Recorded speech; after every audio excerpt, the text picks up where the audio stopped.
God is good. And with each day that passes brings us a day closer to the launch of Pantheon Rise of the Fallen. This is the Nathan Napalm channel, and if you are new here, please consider subscribing, especially if you're interested in Pantheon related content on our march to launch. Also, please consider becoming a member of the Nathan Napalm by clicking join and supporting the channel. I might just give you a kiss right on the mouth. Anyway guys, let's move forward. Today I want to talk about sunsetted MMORPGs. RPGs that were loved, that have a good, solid fan base, but they no longer exist in a live server format. Or do they? Because what I'm going to reveal today is that some of these very beloved MMOs actually do exist in a playable online fashion that you can actually enjoy them even today for free. This is the wonderful world of emulation. This is usually supported by a group of mega fans who have the know-how and the development skills needed in order to run their own version of the servers. And a lot of these games are absolutely fantastic. And although I'm going to mainly focus on games that have sunsetted, there are a couple of examples where the game may actually still exist in a live format, but be nothing like what the game used to be. So in my opinion, that still is a sunsetted MMO because the game has drastically changed to a point where it no longer supports some of the original player base. So let's talk a little bit about this. First up, I want to talk about the game I've been streaming a ton, and it is an awesome MMORPG. If you ever enjoyed EverQuest and you just said, man, I wish there was an EverQuest with better graphics, well, guess what? There is. It's called Vanguard Saga of Heroes. This game is available VGO emulator, and you can get this link down below or in the description for all the downloads that you need. I've been playing this game a lot, and it is fantastic. This is actually the main game I stream here on the channel. It is a working version of Vanguard Saga of Heroes, and if you played the game at launch, when that game first came out, it was a hot mess to run. It lagged really bad, and it actually had a very horrible launch. But it's made by Brad McQuaid, the original creator of EverQuest, who recently, unfortunately, passed. So this was the final game he released in full. So it is definitely a Brad McQuaid world. You can feel those EverQuest vibes seeping in every corner of the world. This game has a ton of dungeons, around 40 dungeons. I have been streaming it and running a dungeon every stream, a new dungeon, and exploring them with members of my guild, the Knights of Napalm, and we have done 7 dungeons already, and I'm only level 20. You can literally almost play the entire game doing dungeon runs. If you do decide to play Vanguard Saga of Heroes on the VGO emulator server, which is the only way to play the game, there's a couple things I need you to know. Number 1, this private server is an alpha state. The game does work. You can play it. There is a ton of content to do. However, there is also some things not implemented in the game yet. You might run across an ability or two that doesn't work. It will tell you that when you try to use it. And the population is fairly low. We have made a very big difference by me streaming it and inviting other people to join. I made a guild that you can join called the Knights of Napalm. And by far, we pretty much are the server at this point.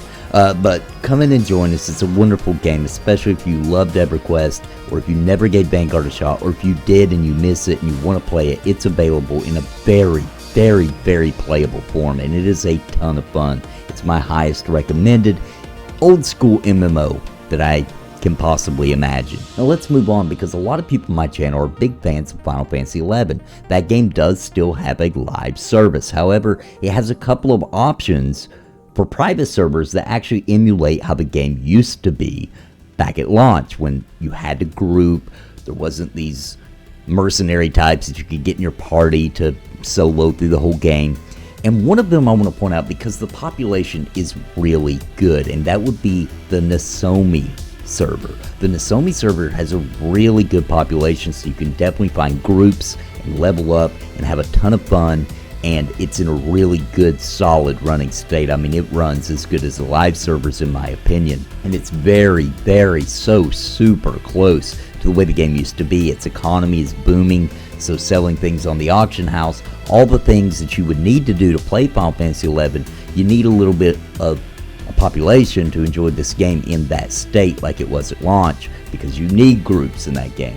So if you've ever played or you've always wanted to try it, that is how I recommend playing the game if you don't want to play the newer, more solo-friendly live server version.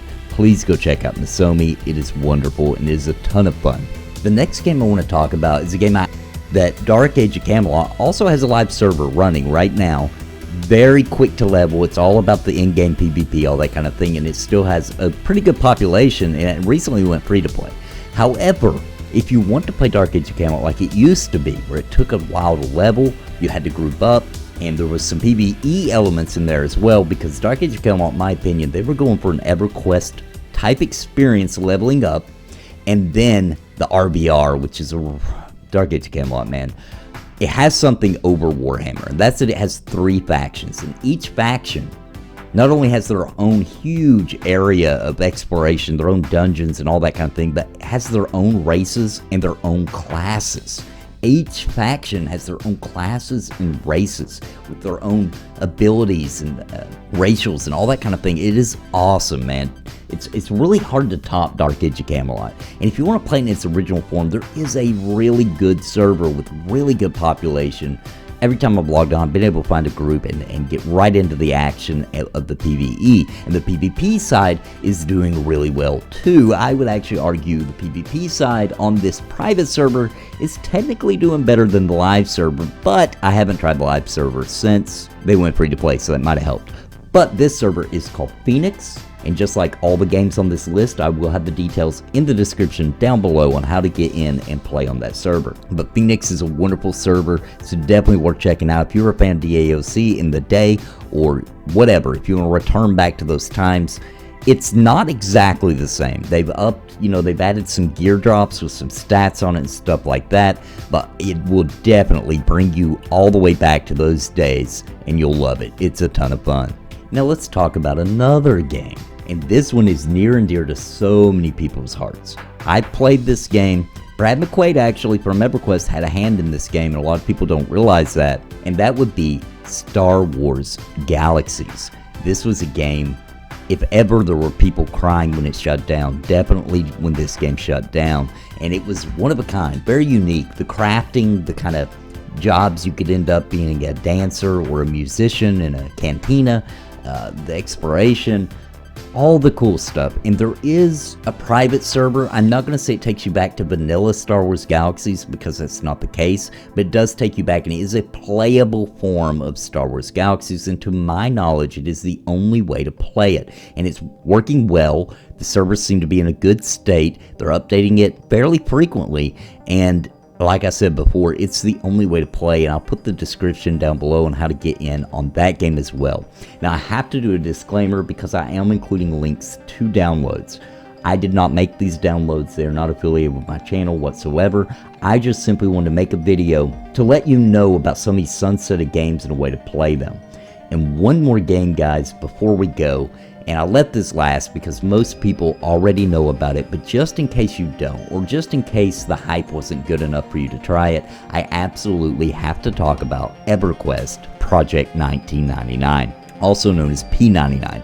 This is an EverQuest revival of the way the game used to be. Now you may say, yeah, but wait, Nathan Napalm, there is servers you can play on the live service that are time-locked progression servers or what have you, so you can actually play on the live server like it used to be. And I would have agreed with you last year.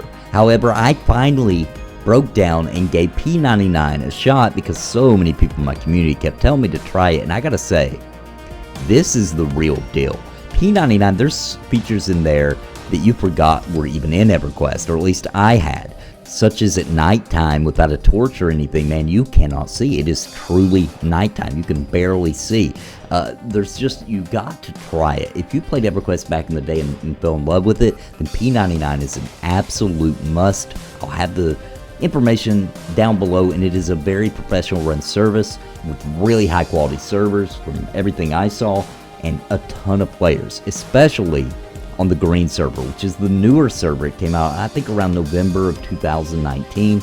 So low levels are everywhere. Groups are constantly forming. Right outside of Kinos, where I started at, there were people running around everywhere, getting groups, killing the bats and snakes, and people are everywhere. It is so refreshing to return to. It's like going back in time.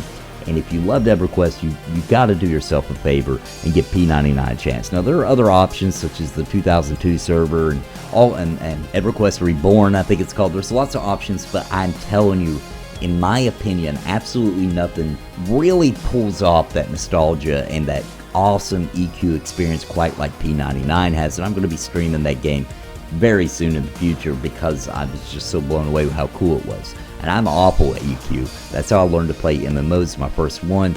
And I wasn't good back then, therefore I'm not going to be that good now, but I'm going to learn, I'm going to play it, and I love it. I love me some EverQuest. Guys, that's the games I wanted to touch on. Of course, I'm sure there are many others, and I'd be happy to look into those. Leave me in the comments down below if there's a game you feel like I left out that needed some attention. If I get enough of them together, I'll make a second video and cover those as well. But guys, get out there. That's a free way to play some really cool old school MMORPGs back when they were better, back when you had to get groups and meet people and, you know, just get together and kill some mobs and do some dungeons. Man, you can't beat some of these options, man, in my opinion. So guys, I hope this was helpful to you. I hope that one of these games on the list was a game that you didn't even realize you could play and that you're super hyped and already quit watching this video and you're playing one of those games or downloading it to play today. Because it's very exciting to get to play an MMO that you loved that's gone. That's the sad thing about MMOs, is they don't last forever, right? At any moment, your favorite MMO could be shut down, right? Look at WildStar, for example. Loved. I didn't play it. I don't know anything about it, but that's just an example. I mean, how sad for those people that really love that game. And they got nowhere to go. There's not even a private server currently. Heard there's somebody working on one. And another piece of information, if you stuck with me this far, that will have a lot of you excited, is that there is a group of people working on EverQuest Online Adventures, which was the PlayStation 2 EverQuest. Totally different than EverQuest as we know it. It was built for consoles. It's its own standalone game. And apparently there's somebody working on an emulator server for that game for PC. And that would be amazing, because I never even got to experience that game because I was playing Final Fantasy 11 at that time. And I would love to see what all the hype was about, because people always, everywhere I turn and look, are talking about this fantastic game, so I know it's good. And I just wanted to let you know there's somebody out there working on it as we speak, and that is really great news. Guys, I hope you enjoyed the video today, and please leave me a comment down below about what you think about these. If you decide to try one, let me know. Let me know what you think about it after you played it for a while, and if you agree with my analysis that these are some of the better servers to go back to. Guys, I hope you enjoyed everything. Check out the description, get some cool games, have some fun, and until next time, God bless and happy gaming. Listen to what I say. I've been making videos all day. My friends all say I'm it's a video buffet. You can even hit replay. But please just subscribe. I can't even describe being part of my tribe. I'll even offer you a prize, but just please just subscribe and hit the bell notification too.